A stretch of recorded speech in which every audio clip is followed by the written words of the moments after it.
सो अभी तक हमने देखा कि मियाओ यूनियन पर से गिव अप कर चुकी है क्योंकि उसने यूनियन को यूजिन के साथ होटल में जाते हुए देख लिया है।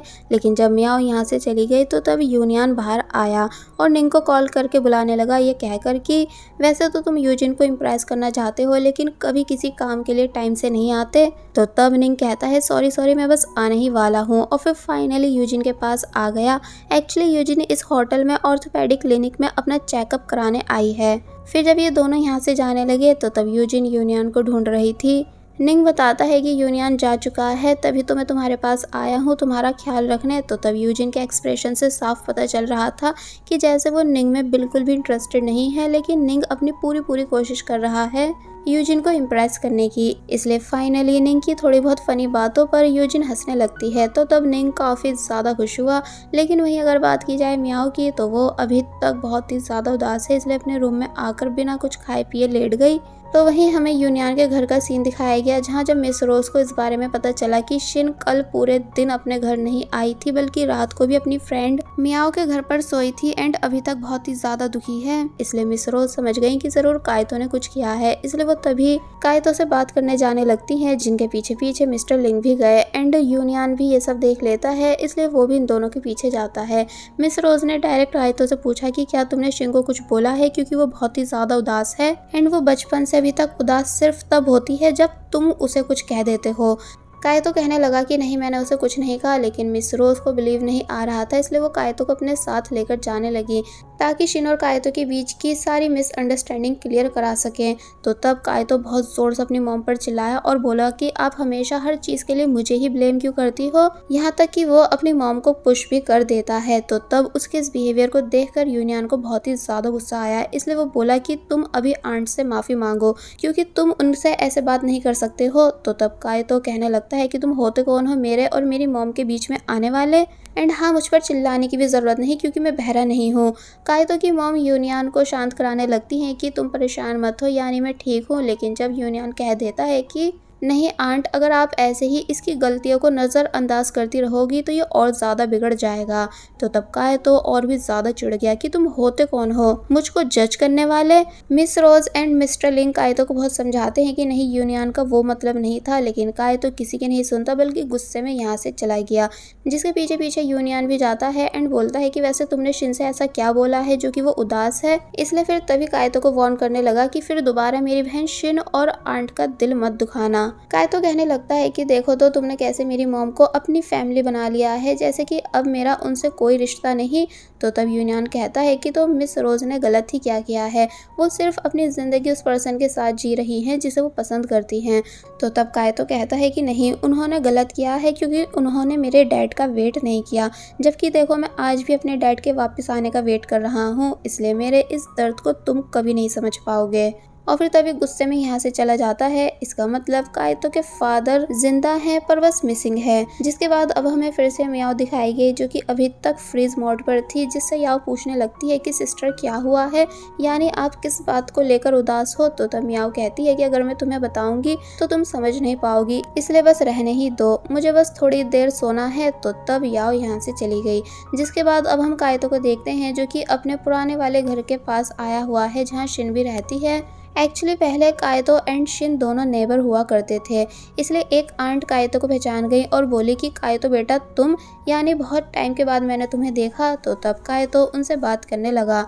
आंट बताती हैं कि मैं आज भी मिस करती हूँ कि तुम और शिन दोनों यहाँ कैसे पूरे दिन खेलते रहते थे एंड तुम्हारे डैड तुम दोनों को कैसे कितना ज़्यादा डांटते थे और प्यार भी करते थे। तो तब डैड का नाम सुनते ही कायतो चुप हो जाता है, यानी कि इमोशनल होने लगा, इसलिए आंट कायतो को सॉरी बोलकर चली गई। कायतो अब पुरानी मेमोरीज में चला जाता है कि वाकई वो पहले शिन के साथ कितना ज़्यादा एंजॉय किया करता था, एक दूसरे के ऊपर पानी फेंक फेंक के, एंड कायतो के डैड इन दोनों को डांटते भी थे लेकिन प्यार भी करते थे, इसलिए ये दोनों उनसे कभी डरे ही नहीं। क्या तभी फ्लैशबैक एंड हुआ एंड दिखाया गया कि शिन कायतो के ठीक सामने है, इसलिए पूछने लगी कि तुम यहाँ क्या कर रहे हो। कायतो एक्सक्यूज देने लगता है कि मैं बस ऐसे आया था एंड क्या तुम ठीक हो, क्योंकि मेरी मॉम को तुम्हारी मॉम ने बताया कि तुम्हारी तबीयत ठीक नहीं। तो तब शिन खुश होने लगी कि ओ अच्छा, तो तुमको मेरी फिक्र हो रही थी। इसलिए कहती है कि देखो काइतो, कुछ भी हो जाए मैं तुम पर से गिव अप नहीं करूंगी। जब तक कि मैं अपना बेस्ट नहीं दे देती, फिर देखना तुम भी एक दिन मुझे जरूर लाइक करने लगोगे।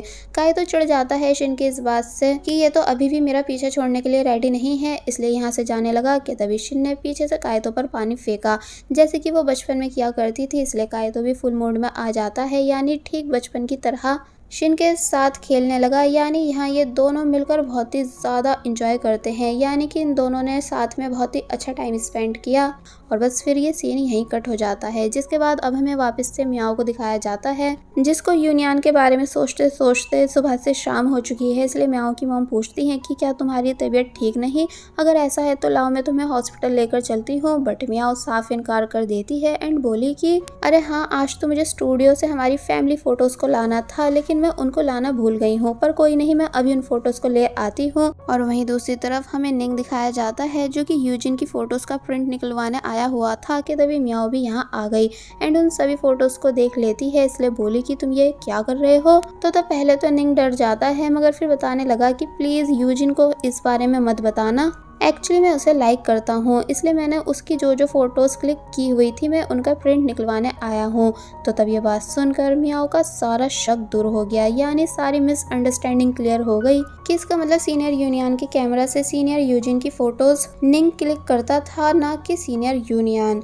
निंग कहता है कि हाँ क्यों, क्या हुआ, और फिर बताने लगता है कि वैसे मैं पूरी कोशिश तो कर रहा हूँ यूजिन को इम्प्रेस करने की, इसलिए आज होटल के अंदर बने ऑर्थोपेडिक क्लिनिक में भी उसका चेकअप कराने उसके साथ गया था, लेकिन वो मुझ में कुछ इंटरेस्ट दिखा ही नहीं रही है। तो तब ये बात सुनकर मियाओ को और अच्छे से समझ आ जाता है कि यूनियन क्यों यूजिन को अपने साथ होटल में लेके गया था, बिकॉज वहाँ यूजिन का चेकअप होना था। इसलिए निंग को दिल से थैंक्स करने लग जाती है, ये कहकर कि अगर आज तो मुझे यहाँ नहीं मिलते तो मैंने तो अपने अंदर वाली पुरानी मियाओ को मार ही डाला था। और फिर तभी खुशी खुशी अपनी फोटोज काउंटर लेडी से मांगने लगी। बट निंग मियाओ की बातों को समझ नहीं पा रहा था कि पता नहीं ये इतनी ज्यादा हैप्पी क्यों है। जिसके बाद ये सीन यहीं कट हो जाता है और अब नेक्स्ट सीन में हम देखते हैं कि यूनियन जब जैसे अपने सीक्रेट प्लेस यानी लाइट हाउस में आया तो यहाँ उसको निंग का पंचिंग बैग दिखा। इसलिए वो निंग से पूछने लगता है कि तुमने ये यहाँ क्यों रखा है। तो वो बताता है इसलिए क्योंकि फिलहाल मेरे पास ये रखने की कहीं भी जगह नहीं थी, लेकिन तुम फिक्र मत करो, मैं इसे वापस ले जाऊंगा, बस कुछ दिन रख लो। तो तब यूनियन मान गया। तो वहीं निंग यूजिन की फोटोज को कट करने के बाद उसे अपने वॉलेट में लगा लेता है। इसका मतलब निंग यूजिन को लेकर कुछ ज्यादा ही सीरियस है कि जैसे अब तो उसे बस वही चाहिए।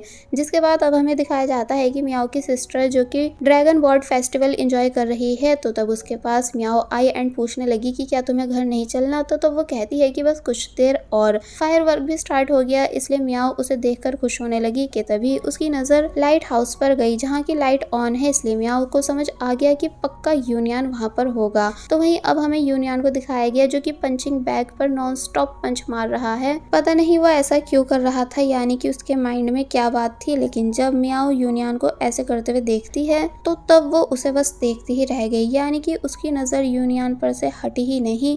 लेकिन जब यूनियन ने मियाओ को नोटिस किया तो वो एकदम ही रुक गया। मियाओ स्पार्कलर्स लाई थी यूनियन के साथ जलाने के लिए, तो तब ये दोनों ऐसे ही करते हैं, यानी कि उन्हें जलाने लगे। यूनियन ने मियाओ वाले स्पार्कलर से अपने वाले स्पार्कलर को जलाया, जिसके बाद ये दोनों इसे एंजॉय करने लग जाते हैं, यानी कि ठीक बच्चों की तरह खुश हो रहे थे।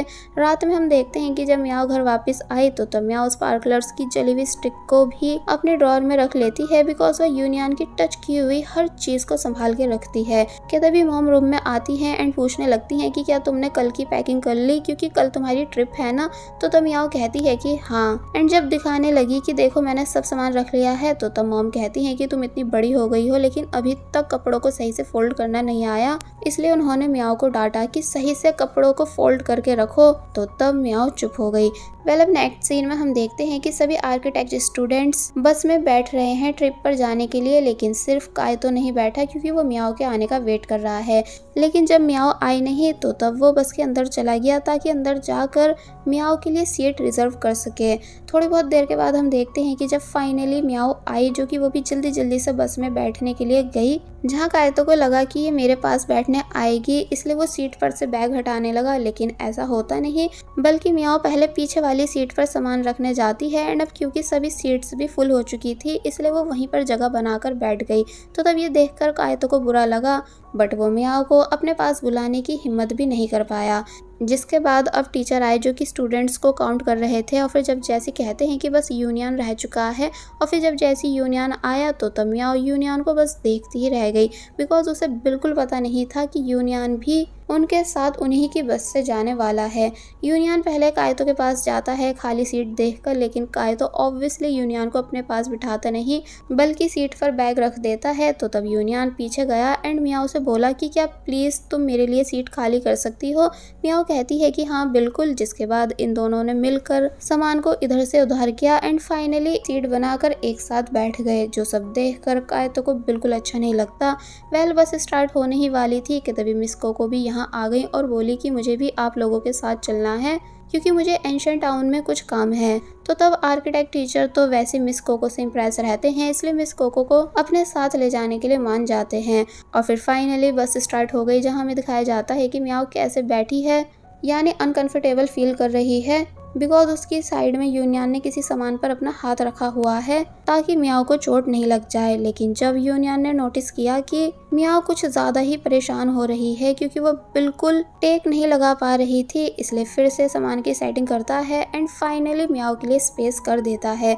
मियाओ यूनियन को थैंक्स करती है, लेकिन जब आगे रोड पर कुछ झटके आए जिस वजह से मियाओ को चोट लगने ही वाली थी, लेकिन तब भी यूनियन ने अपना हाथ आगे करके मियाओ को बचा लिया। इसलिए मियाओ और ज़्यादा यूनियन से इम्प्रेस होने लगी कि ये कैसे मुझे बार बार प्रोटेक्ट कर रहा है। लेकिन कायतो का इन दोनों का ये सब रोमांटिक मोमेंट देख देख कर बुरा हाल हो रहा था, यानी कि वो हद से ज़्यादा जेलस हुआ। इसलिए जब यूनियन एंड मियाओ दोनों आपस में बातें करना शुरू करते हैं, तो तब कायतो उठता है एंड मियाओ को डांटता है कि शोर मत करो, क्या तुम्हें दिख नहीं रहा कि सब सोने की कोशिश कर रहे हैं।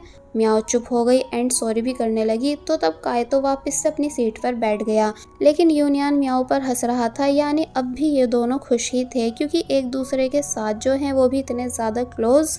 और बस फिर इसी सीन के साथ पार्ट 18 यहीं पर एंड हो जाता है।